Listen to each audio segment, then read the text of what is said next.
Hello and welcome to Politics Today. I'm Farooq Pratapi. You keep on watching this program and we discuss how important diaspora is, how important inspiration is, how the diaspora can serve the country. Should they come back? Should our diaspora have a role to play internationally? But here's one example. One man who leaves Pakistan, goes to UK, really makes it there, and then after that comes back to serve his own nation. And today we are sitting in front of that guest. We are honored to interview today Chaudhry Mohammad Sarwar Sahab, Governor of Punjab. Thank you very much, sir. Thank you. For your time. Sir, let me first ask you, thrice British MP, twice Governor Punjab. What is different this time? First of all, I want to say that it is a great honor for me to serve the people of Punjab and people of Pakistan. I have been given this opportunity by Imran Khan, and the experience I have learned over the years, expertise I want to use my energy, every ounce of my energy to serve this nation who I love from the bottom of my heart. I was very lucky to be the first Muslim member of parliament in United Kingdom.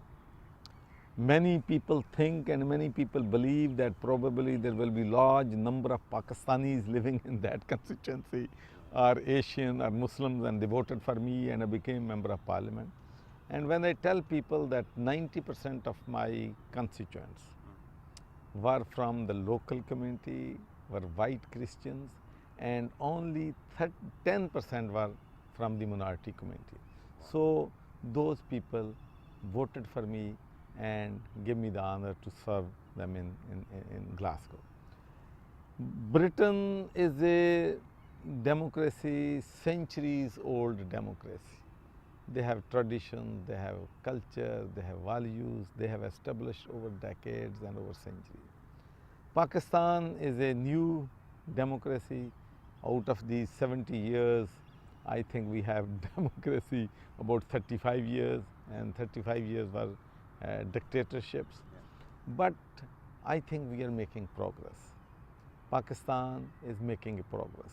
And whole world has seen that after Pulwama incident, Narendra Modi said he will isolate Pakistan with the international community. He underestimated the ability, vision and talent of our Prime Minister Imran Khan.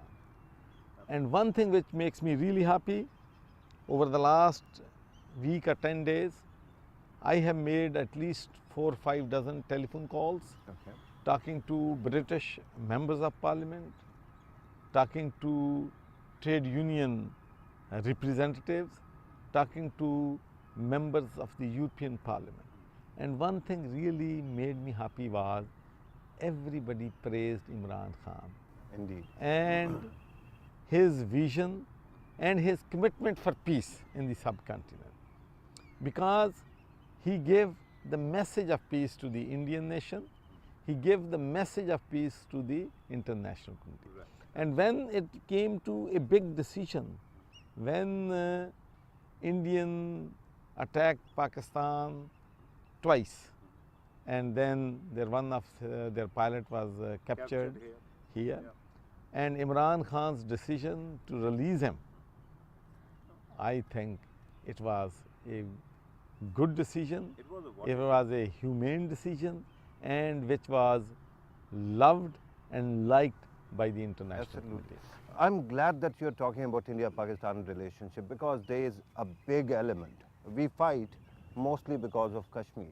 Kashmir is suffering these days, and I know it is very close to your heart. When you were in UK, you were very vocal about it. Right now, this is a world which responds to visuals, where somebody is acid burned, somebody who is attacked by gun. Now there are pictures upon pictures coming of children in Kashmir who have been blinded by buckshot pellets. Why is it that the same world doesn't respond to Kashmir? I think it is very worrying for us, and it should be worrying for all the peace-loving world, that when the brutality is taking place, when the gross violation of human rights are taking place in Kashmir, where people are being tortured, women are being raped, and even I was watching the dreadful pictures where they were forcing the people to have slogans against Pakistan and still beating them. Now question arises that all those nations, all those superpowers who take pride that they are for human rights, they are for democracy, they care about people, where is their conscience?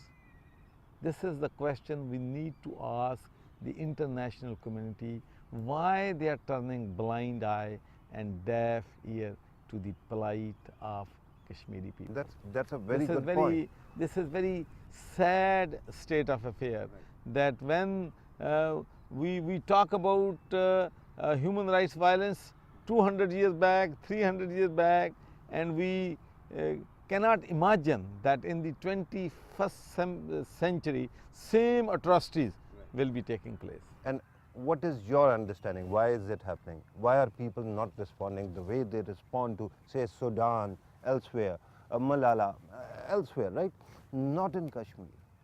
I think the reason for this is very simple, that we are living in now materialistic times, and when India is 7-8 times bigger country than us, And richer. so their trade is more with India than in Pakistan. So I think they are looking to their business interests before the interest of the people. Can we create such business interest in Pakistan as well? Yes, I mean, I think if we look back, we have, made many successes, but at the same time, we had many failures. In my view, Pakistan's case was very simple, that India is violating human rights, India is not implementing United Nations resolutions, and the struggle, right to self-determination in occupied Kashmir is homegrown. It has nothing to do with Pakistan. There is no such a thing, cross-border terrorism. Right. Because if India believes that there is a cross-border terrorism, then Pakistan is offering last 2 decades that we should have international observers on the line of control.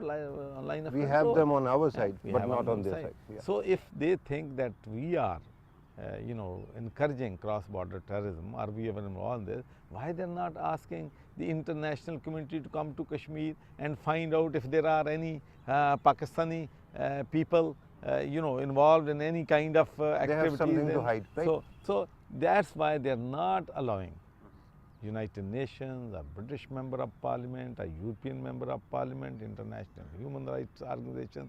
No one is allowed to enter in that territory where they are killing brutally You're right. innocent. Since you brought up Pulwama and Balakot and all, what is the state of escalation or de-escalation right now? What is your understanding? You see, one thing is very clear, and it is clear to the Indian people and clear to the international community, that Narendra Modi wanted to use these tensions for political benefit. He is on confrontational mode with Pakistan, Yeah. just because he thinks this will add to his chances to become the Prime Minister of India again. And when the people of India now know it, international community know it, so it becomes more difficult for him now to wage a war against Right. Pakistan. So you And are saying secondly, jig is up? The Prime Minister has made it absolutely clear. If you have any proof and you want us to assist you in your investigation, Pakistan will extend full cooperation to India. But they are not interested to hide their crimes in occupied Kashmir, Right. killing of innocent people. They just always, when any incident happens in India, without any investigation, Yeah. without any proof, the just first thing to do is accuse Pakistan. Right.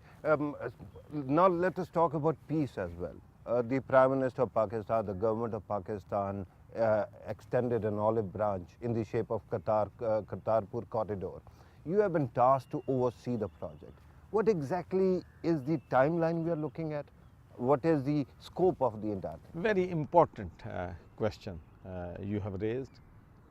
Prime Minister's decision to open Kartarpur corridor was very much appreciated, not only by the Sikh community, but I think everybody who believes in freedom of religion and freedom of speech. So I think this was the first step to have better relations with the people of India. The Sikh community can come freely from the border, and Pakistan has decided to give them all the facilities possible on our side. And you know, it is just for like us. If we are standing on the border and we see that Khana Kaaba Yeah. and Medina Yeah. is 4 kilometers away, but we can't go there, and we just pray on the border 4 kilometers away. And Look when through we are the allowed, telescope, yeah. and when we allowed to go straight from there, how much happiness will come to them. Indeed. So this is what has happened in India. 14 million of the Sikh community all over the world is delighted with decision, and I'm glad that the Indian government has agreed to open the border so these Sikh yatris can come to Kartarpur. Right. Now you have raised another question. Prime Minister has established a Punjab committee on religious tourism and heritage. So our job is, and I'm glad that you know, one of the best you know, the people, I'm very lucky that I have a committee who are committed and who has the knowledge and who has the vision to explore you know, the religious tourism in our country. Sheikh Shirshi Sahib is our member, Minister Railway. Then Noorul Haq Sahib Qadri Sahib is our member. Then Shafqat Mahmood, Minister for Education and Heritage, is our member.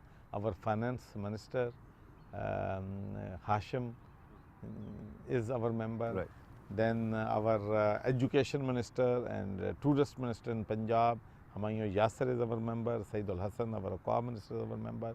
So we have a good team, and we are working very hard to ensure that it's not only the Sikh community and Sikh tourism. We will be promoting Christian worship places. Wow. All over the country. Hindu we will be promoting pilgrimage. Christian places, any Hindu places, and then of course the Sufism is very popular. You know, you have Data Ganj Bakhsh here, you have Indeed. Bibi Pak Daman here, you have Baba Farid Bakhsh there. These are the people, because of them Islam was spread throughout the subcontinent, and the most importantly, Buddhist Texla. You know, these are the things, inshallah, we will establish them in a way where we will have our tourist industry, you know, will benefit from this. I just give you one example. I met a couple of weeks ago to the Turkish ambassador in Pakistan, and he was telling me that Turkey has $40 billion tourist industry. So why Pakistan can have it? So inshallah, we are, I think, moving in the right direction, and we will provide the opportunities for the religious communities to come to Pakistan. Right. Now, before I come to, and I understand that I'm talking to Governor Punjab, so we have to talk about Punjab and PTI as well. But let me first talk about the diaspora. It is important that diaspora is everywhere, and we have seen how Indian diaspora works. How can the diaspora of Pakistan be strengthened, and how can it play a role in forwarding Pakistan's national interest? Let me tell you that when I was in United Kingdom, I had the opportunity to visit diaspora all over the world. The commitment they have for Pakistan, passion they have for Pakistan, love they have Pakistan, beyond any expectations. And whenever there is a disaster, whether it's an earthquake, whether it's a flood victims, whether there are charitable work, you will find overseas Pakistanis working away, raising funds, raising money to help their brothers and sisters in Pakistan. Number one. Number two, they send $20 billion. $20 Remittances. billion is a huge amount. It is. We just send every year to Pakistan.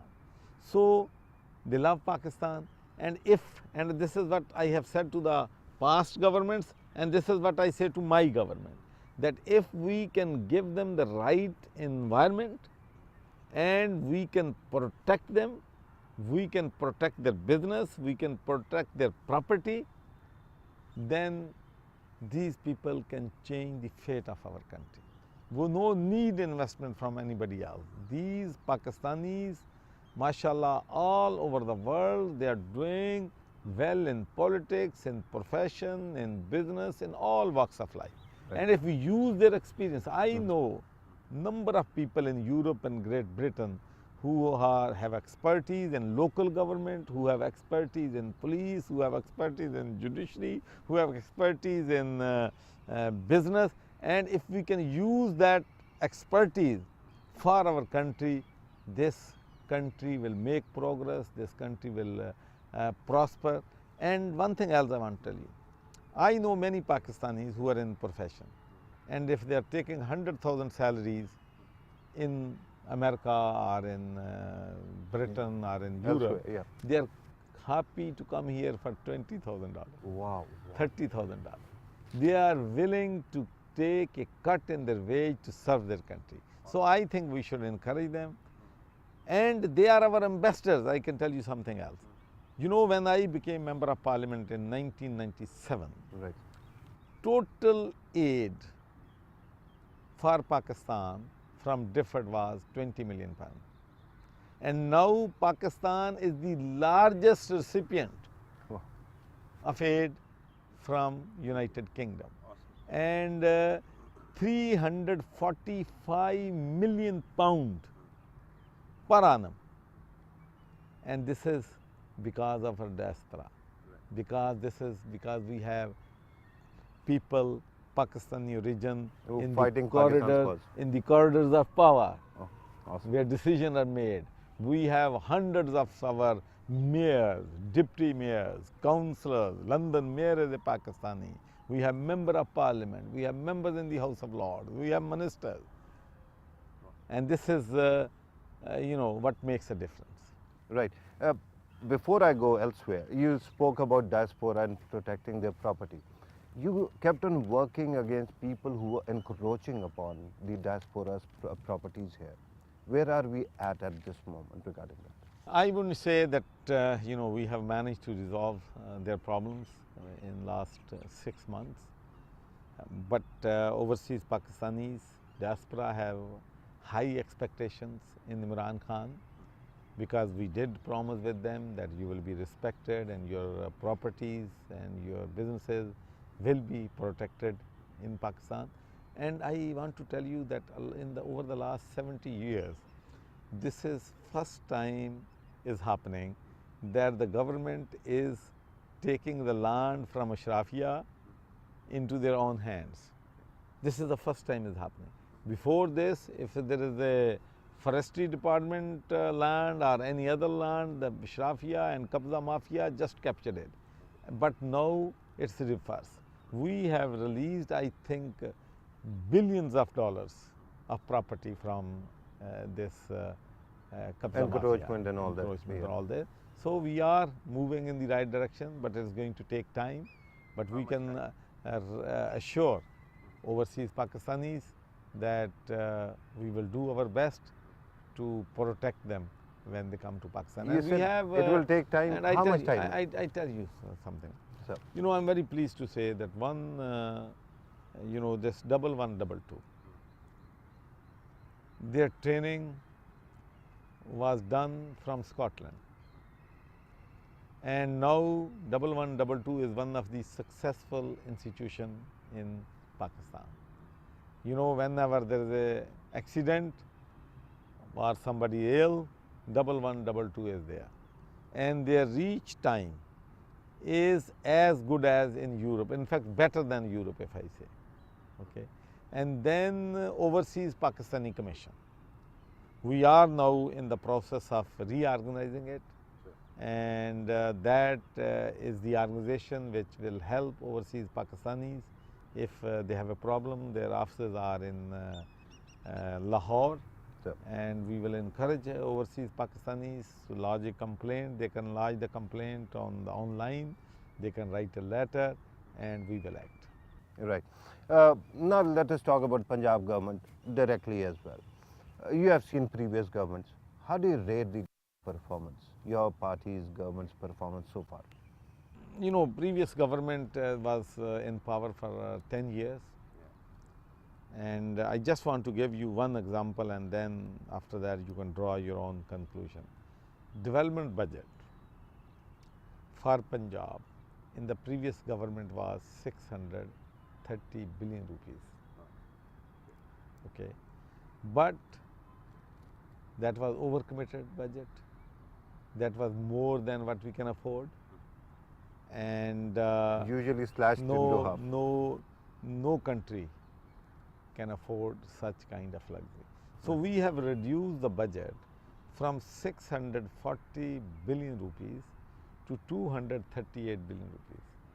So you can imagine that, you know, in terms of infrastructure and roads, bridges, there will be question marks, there will be difficulty. Okay. But within limited resources, we are making sure value for money, and we are trying to better the education system in Punjab. We are trying to better the health facilities in Sanitation, Punjab, water. and sanitation. And one thing more important, this week we are in the process of establishing a Punjab Abe-Pak Authority, which will have the full control to provide clean drinking water to the masses in Punjab. And Prime Minister has given me this challenge, and I can assure you, inshallah, God willing, it will be, I will work day and night. I will do everything possible to provide clean drinking water to masses in Punjab. And let me tell you something else, which is very important. 2 million people die every year because they don't have access to clean drinking water. 2 million people. More than 50% people are in hospitals because of waterborne diseases. And one thing which is really worrying me, I have a organization called Server Foundation, and we decided that this year we will screen about 100,000 people. Okay. This was my budget, and I thought that there will be about 15%, 10 to 15% people will be the patient, which we will identify who will be the patient of. And treated also. And we will give them full, we will screen them, we will have PCR for them, we will give them medicine, we will provide them doctor, we will do A to Z, everything will be free of charge. To my shock, the last figures I am getting, they are very, very alarming. Okay. I give you just yesterday the figures which came to me from Khurlianwala, Faisalabad. We checked 155 patients. Out of them, 95 were positive. Oh, okay. And It's this is almost merely waterborne diseases. waterborne diseases. There are some happening in the barber shops. There is no educational program. We need to. When we need when you're talking about barber shops, then you're talking about the blade, hepatitis then the and AIDS also. syringes, the syringes. You know, there are a number of AIDS multiple also. reasons. Yeah. You're screening them for everything. We are screening them for everything. But one thing which worries me is that even if there is a 20% of the people in Pakistan are patient of hepatitis, it's very alarming. It is. It is. But unfortunately, nobody talks about these issues. We are having a serious problem with shortage of water. We have to be sensible when we are using the water. Indeed. But we are not.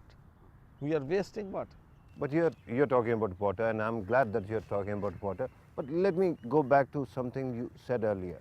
You have slashed the development budget. Now your government has made a lot of commitments, job creation. That comes through growth. Growth cannot happen till the time you don't have the kind of development budget that is needed. So how are you going to reconcile these disparate Yes, ideas? I know people are desperate people. They don't have money to, take their children to the doctor. They can't afford to pay their fee. They can't afford to buy their medicine. They can't afford to, pay for their operations. But one thing government has done is we are starting this insurance scheme. We are giving people these health cards where every poor family will be able to spend up to 7,20,000 rupees on their treatment. I think this is a big initiative which our government has taken, and it must be appreciated. So one of the way to get rid of these diseases from poorest of the poor families. So this is something I think It can is uplift positive. the quality of life. That's right. But if I'm healthy and I don't have a job, will it not be a problem for me? Yeah, of course, job creation, that's why we have promised that we will create 10 million jobs. And let me tell you where the potential is. We are living in a global village now. And to compete with the international community, we have to be competitive. As a country, we cannot survive, we cannot grow, we cannot expand, we cannot prosper if we have a trade deficit of almost $40 billion. Our export is $23 billion. Our import is $61 billion. So imagine where we will find $3 billion every month to pay for this deficit. So our priority, and now we can't increase our export unless we are competitive with the international community. Yeah. If our cost of production is higher than India, Bangladesh, Turkey and other countries, then we can't compete them. So that's why it is very important for us to make sure that the cost of production is brought to a sensible level. You know what we have done the first step, and it was not easy. It was a very difficult situation when we are short of money, we have the big loans to pay, we can't afford to pay the interest. Because we knew after GSP Plus, although we increased about 46% Of sale exports to Europe? to the Europe, which I'm pleased that I managed to bring this GSP Plus. You played a pivotal role in it. Pivotal role in this. But if we want to really increase it and take the full benefit of this facility of GSP Plus, we have to bring the prices of gas and electricity lower. So what we have done is, we have brought down the price of gas almost half in Punjab, and there were almost 200 textile industry which was shut, and you will see that You're that talking about industry- commercial prices. Commercial. Okay. Commercial, and you will see that those industries will be reopening again, because now their prices will be compatible So, with the international community. And you will see that we will increase the export of the cotton. Number 2, seed, big issue. In our neighboring country, in Europe, in Canada, cotton, they produce per hectare 1800 kilogram, and we produce in our country 600 kilogram. Wow. That is 1/3. So how my farmers can compete the farmers of India are farmers of Europe. Their pesticide prices are almost 1/3 there. So, unless we give the same facility to our farmers, they can't compete with other countries. But does So it we- not mean more responsibility for you? Yeah, that's more what- things to do for That's the what I'm government? saying. These are the more. So cotton, if we have the right seed for the cotton, and all those thugs who are involved in this industry is to be, taken the licenses from them, and we provide them good seed. We have proper research for this, and then even rice people came to me, and it's same problem there because of the seed. The Indian rice is much yield is higher than in Pakistan. Similar the potatoes, similarly the wheat. So these are the issues which our government, inshallah, will be taking them on and resolving this, and we can compare with our neighboring countries. I'm glad that you have told me all this, but I want to ask you again, where do you rate your government? Look, corruption, there's not a single scandal has appeared in the last 6 months in the federal government, in Punjab government, and in KPK government, because we have zero tolerance against corruption. Law and order situation is certainly improving. The police is now serving the people, and they have open door policy in their offices, because we have instructed the senior officers that you should listen to the people, and if there is a problem with SHO, there is a problem with Tahsildar, and we are trying our best to have all these institutions depoliticized, because we believe that the politics has destroyed these institutions. So I think we are moving in the right direction, and we are providing good governance, but doesn't mean there is no room for improvement. So it's an old saying, a lot has been done, but a lot more to do. Right. Another important aspect. We are sitting in Punjab. Your government committed, your party committed that you are going to create more provinces in Punjab, Southern Punjab province. Where are we at regarding that? I myself is of the belief that there has to be more provinces in Pakistan, and this is my view for last 30 years.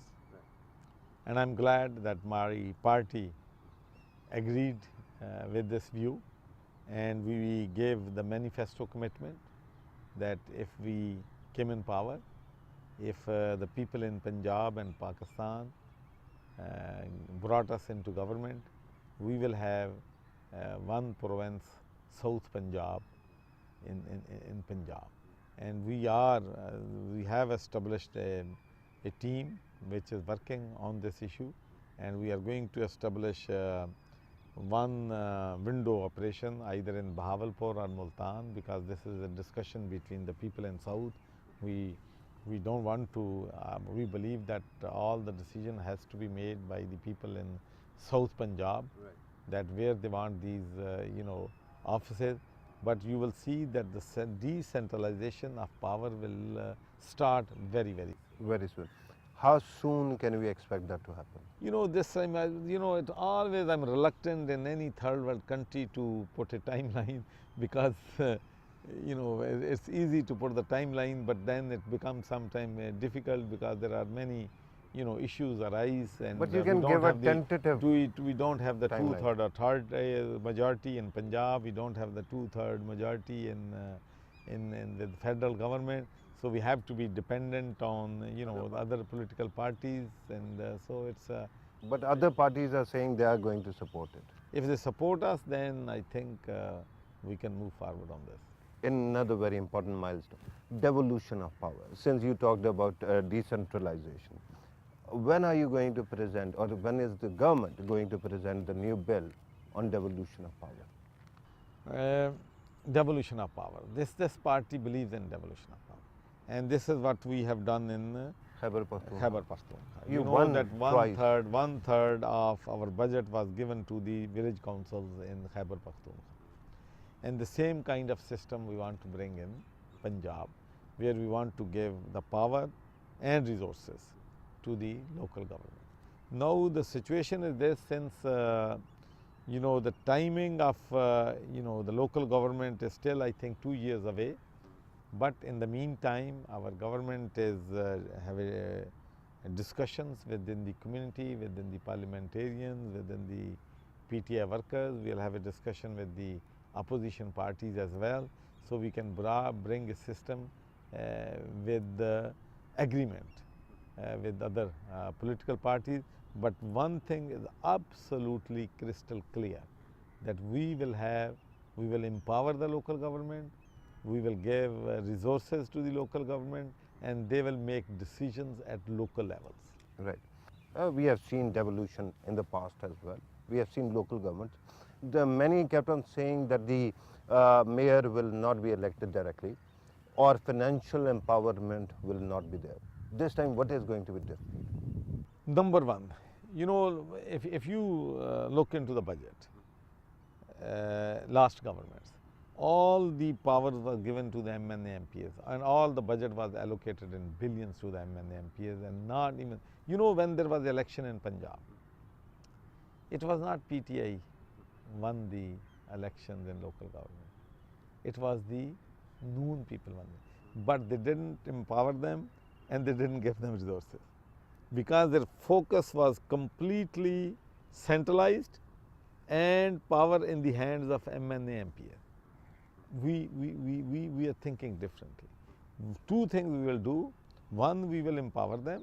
Number two, we will give them resources. 1/3 budget of development budget of Punjab will be given to the local government, and they will make their own decisions, and they will be accountable to the local people in their own respective wards and union councils. Right. And financial accountability will be local. Of course, look, you know, the financial number one, the accountability comes from the people. You know, when you are in politics, there are the people who give verdict every 4 years, after 5 years. You perform well or you did not perform well, number one. Number two, accountability has to be local and at the provincial level. Because anywhere in the world, if you see that if there is some proof that there's any local government, corruption is taking place, rules are not being followed, then law comes into it. So there has to be check and balance. You cannot you cannot give the free hand to any, you know, when you devolve the power, you can't give them free hand. There has to be some kind of check and balance at the provincial level. Speaking of accountability, sir, there is a lot of talk of NROs being demanded. Do you think there is going to be an NRO? Look, I think in this country there has been previously NRO. We have tested every system in the past. But I think Prime Minister has made it absolutely clear repeatedly that he doesn't believe in NRO, and anyone who is involved in corruption, they have to face the you know, the consequences, and they have to face the you know, full burden of law in this country. And one thing else I want to say, since 1947, I have not seen during any government 4 ministers resigning from their post just on allegations. Okay. Yeah. That's very important. This is something I think my party is setting international standards of politics. But even in the international community now, they are reluctant to resign when the, you know, there are made allegations against them. But this is different. This is called Nya Pakistan. Right. So with that, I have to thank you. Thank you very much, Chaudhry Sarwar Sahab, for your time. Viewers, you have listened to Governor Punjab. There are many things that we can talk about. We are running short of time, otherwise we would have discussed those things as well. But one thing is for sure, there is a focus on service delivery. And if that continues in coming days, perhaps the faith of people in democracy will increase. This was today's program. Thank you very much for watching us. Take care.